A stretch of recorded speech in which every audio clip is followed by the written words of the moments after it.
क्या हुआ जब एक रानी को अपने अस्तबल में बंधे एक घोड़े से प्यार हो गया। बहुत पुरानी बात है। एक राज्य में एक राजा और रानी रहा करते थे। वे दोनों एक दूसरे से बहुत प्रेम करते थे। उनकी शादी को बहुत साल गुजर जाने के बावजूद उन्हें कोई संतान प्राप्त नहीं हुई, जिसके कारण राजा को शर्मिंदगी का सामना करना पड़ता था। राजा ने अनेक हकीमों और वैद्यों से इस बारे में सलाह ली और उन्होंने जैसा कहा वैसा ही किया। फिर भी राजा को संतान प्राप्त नहीं हुई। ऐसे ही समय बीतता गया। एक बार रानी अपने कमरे में आराम कर रही थी। तभी रानी के कक्ष में सफाई करने वाली नौकरानियां यह समझकर कि रानी सो रही है, आपस में बात करने लगी। एक बोली, हमारे राजा और रानी एक दूसरे से कितना प्रेम करते हैं, फिर भी कितनी दुख की बात है कि उन्हें कोई संतान प्राप्त नहीं हुई। दूसरी नौकरानी ने उत्तर देते हुए कहा, यह बात बिल्कुल सही है, लेकिन रानी को जंगल में रहने वाले साधु के पास जाना चाहिए, क्योंकि उनके बारे में मैंने बहुत सुना है। यह बात करते हुए दोनों नौकरानियां रानी के कक्ष से बाहर चली गईं। सोने का दिखावा कर रानी ने सारी बात चुपचाप सुन ली। उसने चोरी छिपे जंगल जाने का फैसला किया। अगली सुबह सबकी नजरों से बचते हुए वह अकेले ही जंगल की ओर निकल पड़ी। जंगल में कुछ दूर चलने के बाद उसे एक कुटिया दिखाई दी। रानी धीरे धीरे चलते हुए उस कुटिया के पास पहुंची। तभी उसने देखा कि कुटिया के बाहर एक तपस्वी संत ध्यान मग्न बैठा हुआ है। रानी ने उन्हें प्रणाम किया और अपनी परेशानी बताई, लेकिन वह तपस्वी रानी के रूप और यौवन को देखकर मोहित हो चुका था। वह अब किसी भी प्रकार रानी को अपना बनाना चाहता था। उसने रानी की मजबूरी का फायदा उठाते हुए कहा, मैं तुम्हें पुत्र प्राप्ति का वरदान दे सकता हूँ, पर इसके लिए तुम्हें मेरे साथ एक रात बितानी होगी। ये सुनकर रानी के पैरों तले जमीन खिसक गई। उसने क्रोध में कहा, तू तपस्वी हो ही नहीं सकता, तू तो एक पाखंडी साधु है जो दूसरों की मजबूरी का फायदा उठाता है। रानी के मुख से पाखंडी शब्द सुनकर तपस्वी आगबूला हो गया। उसने कहा, तुम मेरी शक्तियों से अब तक अनजान हो। मैं तुम्हें श्राप देता हूँ, तुम्हें पुत्र तो मिलेगा, लेकिन वह राजा से नहीं बल्कि एक घोड़े से उत्पन्न होगा। रानी ने तपस्वी की बात पर ध्यान नहीं दिया और राजमहल की ओर निकल पड़ी। जब वह राजमहल पहुंची तो राजा ने उसे देख लिया और पूछा, रानी तुम कहाँ गई थी? आज मैंने तुम्हें सारी जगह ढूंढा, लेकिन तुम नहीं मिली। रानी ने झूठ बोलते हुए कहा, मैं अपनी सहेलियों के साथ घूमने गई थी। राजा ने कहा, ठीक है, तुम तैयार हो जाओ, आज मैंने अपनी 9वीं सालगिरह की खुशी में दावत रखी है। आज हम सभी साथ बैठकर खाना खाएंगे। रानी खुशी से तैयार होने के लिए चली गई। कुछ देर बाद दावत शुरू हुई। राजा और रानी ने खुशी खुशी उनके लिए लाया गया केक काटा। फिर सभी राज्यों के राजाओं ने अपनी ओर से लाए गए उपहार राजा और रानी को देना शुरू किए, जिनमें बहुत सारे धन, जवाहरात और अनमोल हीरे शामिल थे। इसी बीच एक राजा ने एक बहुत ही अच्छी नस्ल का काला बेहतरीन घोड़ा उपहार स्वरूप दिया। दावत शुरू हुई। सभी लोगों ने मिलकर खाना खाया। तभी रानी वहां से उठकर चुपचाप चली गई और अपने कक्ष में जाकर लेट गई। राजा भी रानी के पीछे पीछे पहुंचा और बोला, क्या हुआ रानी, तुम बीच दावत से उठकर क्यों चली आई? रानी ने कहा, पता नहीं क्यों, पर मेरे मन में एक अजीब सी बेचैनी हो रही है, जैसे कुछ अनहोनी होने वाली हो। रानी की यह बात सुनकर राजा घबरा गया। उसने कई हकीमों को बुलवाया और रानी का इलाज करवाया। कुछ दिन तो सब ठीक रहा, लेकिन जैसे ही शाम ढलती रानी को फिर से वही बेचैनी होने लगती। और फिर एक रात कुछ ऐसा हुआ जिसकी किसी ने कल्पना भी नहीं की थी। रानी ने घोड़ी का रूप धारण कर लिया। वो चुपचाप महल से निकलकर अस्तबल पहुंच गई, जहां वही काला घोड़ा बंधा हुआ था। अब ये हर रात होने लगा। दिन में रानी सामान्य रहती और रात को रहस्यमयी घोड़ी बनकर अस्तबल चली जाती। समय बीता और रानी गर्भवती हो गई। राजा और पूरे राज्य में खुशी की लहर दौड़ गई। राजा ने रानी की सेवा के लिए ढेरों नौकरानियां तैनात कर दी ताकि उसे किसी चीज की कमी न हो, लेकिन 9 महीने से ज्यादा समय बीत गया। फिर भी रानी ने बच्चे को जन्म नहीं दिया, जिस कारण राजा को बहुत चिंता होने लगी। लेकिन समय की मार के आगे कोई कर भी क्या सकता है। समय बीतता गया। रानी को गर्भ धारण किए हुए 15वां महीना शुरू हो गया कि अचानक एक दिन रानी को जोरों से प्रसव पीड़ा शुरू हो गई। रानी की चीखों से महल की दीवारें गूंजने लगीं। राजा ने आदेश दिया कि दाई माँ को बुलाकर लाओ। राजा का आदेश पाकर सैनिकों ने दाई माँ को बुलाया। राजा ने दाई को सारी बात बताई। राजा की बात सुनकर दाई माँ रानी के कमरे में चली गई। कुछ ही देर बाद कमरे से बच्चे के रोने की आवाज सुनाई दी। राजा अपने पुत्र को देखने के लिए बहुत उत्साहित था कि अचानक कक्ष के अंदर से घबराई हुई दाई बाहर निकली। उसका शरीर पूरी तरह डर के मारे कांप रहा था। दाई की यह दशा देखकर राजा ने कहा, दाई तुम इतनी घबराई हुई क्यों हो, और रानी का स्वास्थ्य कैसा है? उसने पुत्र को जन्म दिया है या पुत्री को? यह बोलकर राजा दाई के मुख की तरफ देखने लगा, लेकिन दाई के मुख में तो जैसे दही जम गया हो। वह कुछ बोल ही नहीं रही थी, बस डर के मारे कांप रही थी। दाई के कुछ न बोलने पर राजा ने कमरे में जाने का फैसला किया और वह कमरे में चला गया। वहाँ उसने देखा कि रानी के पास एक बच्चा सो रहा है, जिसका आधा शरीर लड़के का है और आधा शरीर घोड़े का। यह देखकर राजा हैरान रह गया। उसके पैरों तले जमीन खिसक गई और वह वहीं बेहोश हो गया। जब राजा को होश आया तो उसने देखा कि रानी बिस्तर पर बैठी रो रही है। राजा ने रानी से कहा, शायद भगवान हमें खुश देखना ही नहीं चाहता, इसीलिए वह हमारे साथ इस प्रकार कर रहा है। राजा की बात सुनकर रानी और जोर जोर से रोने लगी। राजा ने आश्चर्य से पूछा, क्या हुआ रानी, तुम रो क्यों रही हो? रानी ने कहा, मैं आपको कुछ बताना चाहती हूँ, लेकिन मुझे आपसे ये वादा चाहिए कि आप मुझे कुछ कहेंगे नहीं। और राजा ने कहा,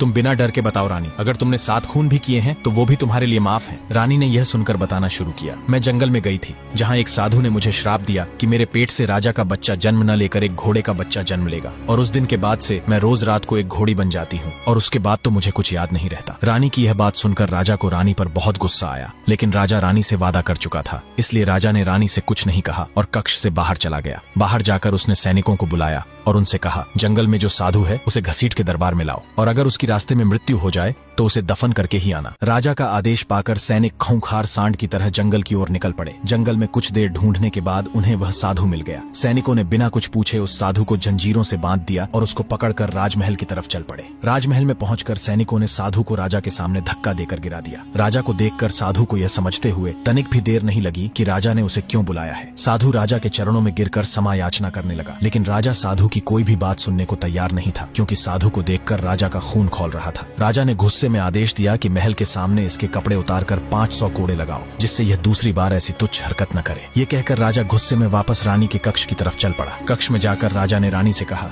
रानी, उस बच्चे को मुझे दो, मैं सैनिकों से कहकर इसे कहीं फेंकवा दूंगा ताकि हमारे बारे में कोई बातें न बनाए। अपने पुत्र को फेंकने की बात सुनकर रानी का तो जैसे कलेजा ही फट गया। रानी ने अपने पुत्र को गले से लगा लिया और जोर जोर से रोने लगी, लेकिन राजा अभी रानी की बात सुनने के मूड में नहीं था। राजा ने रानी से वह बच्चा छीन लिया। तभी रानी ने रोते हुए कहा, इस मासूम बच्चे की क्या गलती है? इसने अगर मेरी कोख से जन्म लिया है तो यह आपका भी पुत्र हुआ, और आप अपने ही पुत्र को ऐसे नहीं फेंकवा सकते। राजा का दिल पिघलने वाला नहीं था। राजा ने कहा, रानी, अगर हम इसे नहीं फेंक पाए तो यह बात आग की तरह फैल जाएगी और लोग अलग अलग तरह की बातें बनाएंगे। रानी ने कहा, इसका कोई और भी तो समाधान हो सकता है जिससे लोगों को पता न चले। राजा ने कुछ देर सोचा और फिर कहा, इसको कारागार में बंद करवा दो। सत्य यही है कि वहाँ इसको खाना भी मिल जाएगा और किसी को पता भी नहीं चलेगा। रानी अपने पुत्र को कारागार में बंद तो करवाना नहीं चाहती थी, पर कोई और दूसरा उपाय भी नहीं था। इसलिए रानी को भी विवश होकर अपना पुत्र कारागार में बंद करवाने के लिए राजा को देना पड़ा। राजा ने अपने पुत्र को सैनिकों को सौंप दिया और कहा, इसको कारागार में बंद कर दो। सैनिकों ने बिल्कुल वैसा ही किया। समय बीतने लगा। रानी ने फिर से गर्भ धारण कर लिया। राजा इस बार रानी के गर्भवती होने की बात सुनकर बिल्कुल भी खुश नहीं था, क्योंकि उसे यह डर लग रहा था कि कहीं रानी पहले की तरह एक घोड़े के बच्चे को जन्म न दे। इस डर से राजा ने जितने भी अस्तबल में घोड़े थे वे सारे व्यापारियों को बेच दिए और रानी के कक्ष के बाहर कड़ा पहरा भी लगवा दिया। शाम ढली और राजा खुद रानी के कक्ष के बाहर खड़ा हो गया और निगरानी रखने लगा कि कहीं रानी फिर से घोड़ी न बन जाए। इस तरह राजा ने पूरी रात रानी के कक्ष के बाहर निगरानी रखी, लेकिन इस बार रानी घोड़ी नहीं बनी, जिससे राजा को यह पूर्ण विश्वास हो गया कि रानी अब बिल्कुल ठीक है। ऐसे ही समय बीतता गया। रानी को गर्भ धारण किए हुए 8वां महीना चल रहा था कि अचानक एक दिन रानी के पेट में जोरों से दर्द होने लगा। रानी दर्द से कहराने लगी। राजा अब समझ नहीं पा रहा था कि क्या किया जाए। रानी को तो अभी गर्भ धारण किए हुए 9 महीना भी नहीं हुआ था और उसे अभी से ही प्रसव पीड़ा शुरू हो गई थी, लेकिन राजा कर भी क्या सकता था। उसने तुरंत राज्य के सबसे बड़े हकीमों तथा वैद्यों को बुलवाकर रानी की जांच करवाई। हकीमों ने जब रानी के स्वास्थ्य की स्थिति देखी तो वे हैरान रह गए और आपस में चिंतित होकर बातें करने लगे। हकीमों को इस तरह फुसफुसाते और चिंतित देखकर राजा घबरा गया। घबराहट में राजा ने हकीमों से रानी के स्वास्थ्य के बारे में पूछा। हकीमों ने गंभीर और चिंताजनक स्वर में कहा, रानी के पेट में कोई साधारण बच्चा नहीं है और हम आपको पहले ही चेता देते हैं कि रानी का पेट साधारण गर्भवती महिलाओं से कहीं अधिक बड़ा होगा। यह भी नहीं कहा जा सकता कि वह इस बच्चे को कब जन्म देगी। राजा यह सुनकर और भी परेशान हो गया और बोला, अब आप ही बताइए क्या किया जाए? रानी का दर्द कैसे कम होगा? हकीमों ने रानी के लिए एक विशेष दवा तैयार की, जिसे लेने के बाद रानी की हालत कुछ बेहतर हो गई। अब जैसे जैसे दिन बीतते गए रानी का पेट और भी अधिक बढ़ता गया। रानी का पेट साधारण गर्भवती महिलाओं से कहीं ज्यादा बड़ा हो गया था। जैसे जैसे दिन गुजरते गए राजा की चिंता भी बढ़ती गई। ऐसे ही एक दिन रानी राजमहल में घूम रही थी कि अचानक उसका पैर फिसल गया और वह अपने पेट की तरफ से जमीन पर गिर पड़ी। रानी दर्द के मारे वहीं बेहोश हो गई। राजा ने रानी को उठाकर तुरंत शाही वैद्य को बुलवाया। रानी की नब्ज बेहद धीमी थी, उसका चेहरा पीला पड़ चुका था और शरीर थरथरा रहा था। राजा खुद कांपते हाथों से रानी का माथा सहला रहा था और उसकी आंखों में आंसू थे। शायद पहली बार एक सम्राट का दिल अपने ही भावनाओं के बोझ तले दब गया था। शाही वैद्य ने रानी की जांच की और कुछ देर बाद गंभीर स्वर में कहा, महाराज, यह सामान्य प्रसव नहीं होगा। रानी के गर्भ में जो है वह असामान्य है, शायद स्वर्ग और धरती के बीच की कोई शक्ति। राजा चौंक उठा और उसने कहा, ये क्या कह रहे हो तुम? क्या यह बच्चा मनुष्य नहीं? वैद्य ने धीमी आवाज में उत्तर दिया,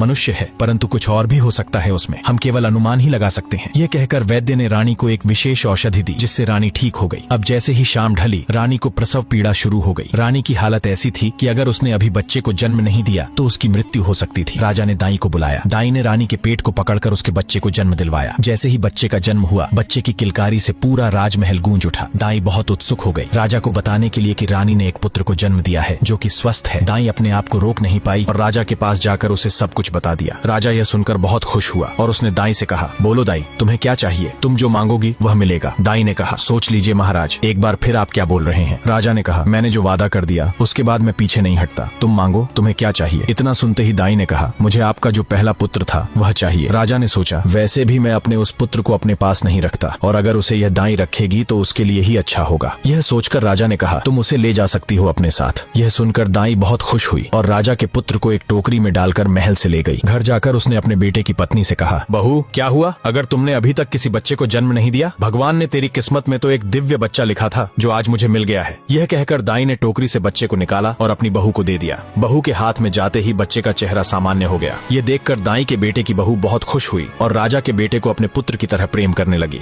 शाम ढली, दाई का बेटा काम से घर लौटा। घर आकर वह हैरान रह गया, क्योंकि जब वह रोजाना काम करके घर लौटता था तो उसकी पत्नी गेट के पास खड़ी होकर उसका इंतजार करती थी, लेकिन आज ऐसा नहीं था। दाई का बेटा कमरे के अंदर गया और देखा कि उसकी पत्नी के पास एक छोटा सुंदर बच्चा बैठा है और उसकी पत्नी उस बच्चे के साथ खेल रही है। यह देखकर दाई का बेटा अपनी पत्नी के पास गया और पूछा, ये इतना सुंदर बच्चा किसका है? उसकी पत्नी ने प्रसन्नता से कहा, ये और किसी का नहीं, हमारा ही पुत्र है। ये बात सुनकर दाई का बेटा चौंक गया और बोला, हमारा पुत्र? ये कैसे हो सकता है? पत्नी ने सारी बात बताई। सब कुछ जानने के बाद दाई का बेटा बहुत प्रसन्न हुआ और उसने राजा के बेटे को अपनी गोद में उठाकर अपने बेटे की तरह प्रेम करने लगा। इसी प्रकार कुछ साल बीत गए। वह बच्चा अब बड़ा हो चुका था। बड़े होने के साथ साथ वह और भी सुंदर होता गया। गांव के लोग उसे देव बालक कहकर पुकारने लगे। ऐसे ही एक दिन राजा नगर भ्रमण पर निकला। रास्ते में उसकी नजर उस युवक पर पड़ी। राजा को उस युवक में अजीब सा अपनापन महसूस हुआ। वह खुद को रोक नहीं पाया और उसके पास जाकर उससे बातें करने लगा। राजा को उस युवक का व्यवहार बहुत अच्छा लगा, इसलिए राजा ने उसे अपना मित्र बना लिया। अब राजा रोजाना उस युवक से मिलता और उसके साथ घंटों बातें करता। समय के साथ उनकी दोस्ती भी मजबूत होती गई। राजा उसे स्नेहपूर्वक देव कहकर बुलाने लगा। एक दिन देव ने राजा को अपने घर भोजन के लिए आमंत्रित किया। राजा सहर्ष मान गया। जब वह देव के घर पहुंचा तो वहां उसे एक जानी पहचानी महिला दिखाई दी, वही दाई जिसे उसने सालों पहले अपना पुत्र सौंपा था। राजा हैरानी से बोला, दाई माँ, ये तुम्हारा घर है? और देव, तुम्हारा क्या लगता है? दाई माँ ने नम्रता से जवाब दिया, राजन, यही तो वह बालक है जिसे आपने मेरे हवाले किया था। ये आपका ही पुत्र है। जब ये हमारे घर आया तब इसके सिर पर घोड़े का आकार था, लेकिन जैसे ही इसने हमारी गोद में कदम रखा ये बिल्कुल ठीक हो गया। यह सुनकर राजा स्तब्ध रह गया। उसे अपने ही अंदर से ग्लानि होने लगी। उसने देव को गले लगाकर कहा, पुत्र, मैंने तेरे साथ बचपन में बहुत अन्याय किया, पर अब नहीं। अब मैं तुझे अपने साथ ले जाना चाहता हूँ। महल तेरा इंतजार कर रहा है। देव ने शांत भाव से राजा की ओर देखा और कहा, राजन, मैं आपका पुत्र अवश्य हूँ, लेकिन जिन्होंने मुझे जीवन दिया, पाला पोसा, प्यार और संस्कार दिए, वे ही मेरे असली माता पिता हैं। मैं उन्हें छोड़कर कहीं नहीं जाऊंगा। राजा यह सुनकर कुछ पल के लिए शांत हो गया। फिर उसने देव का हाथ थामा और कहा, अगर तू महल नहीं आएगा तो मैं ही तेरे पास आऊंगा, हर त्योहार, हर जरूरत में, क्योंकि अब मैं तुझे दोबारा खोना नहीं चाहता। अब यह सुनकर सभी खुश हो गए और बड़े प्रेम से रहने लगे। तो